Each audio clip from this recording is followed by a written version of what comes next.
केतन अग्रवालच्या मृत्यू प्रकरणासंबंधी दररोज पोलीस तपासातून नवनवीन खुलासे समोर येत आहेत.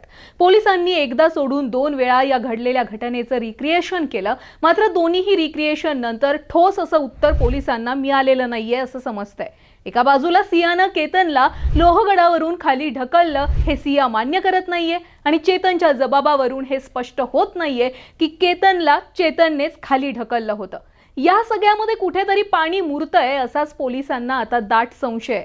पोलिसांच्या मते सिया आणि चेतन या दोघांव्यतिरिक्त सुद्धा या कटामध्ये तिसरा व्यक्ती 100% सहभागी आहे. याच तिसऱ्या व्यक्तीचा शोध घेण्यासाठी आणि सिया चेतन या दोघांच्याही तोंडून सत्य वधवून घेण्यासाठी पोलीस आता या दोघांचीही लाई डिटेक्टर टेस्ट करणार आहेत.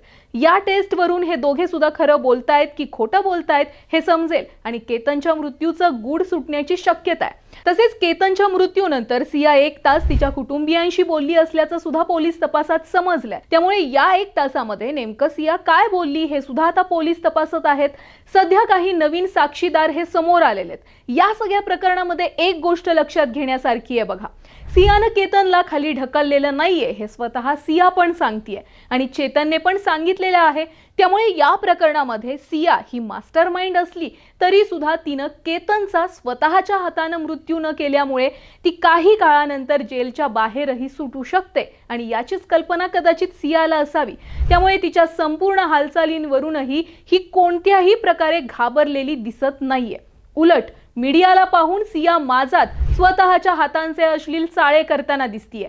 सियाच्या सगळ्या वर्तवणुकीतून तर असं दिसतंय की सिया आयुष्यात कधीच सुधारू शकत नाहीये. पण तुम्हाला काय वाटतं? सिया आणि चेतन या दोघांव्यतिरिक्त खरोखर तिसऱ्याच व्यक्तीनं केतनला गडावरून खाली ढकललं असेल का? तुमचं मत कमेंटमध्ये नक्की सांगा आणि ऑनलाईन नेताला फॉलो आणि सबस्क्राईब नक्की करा.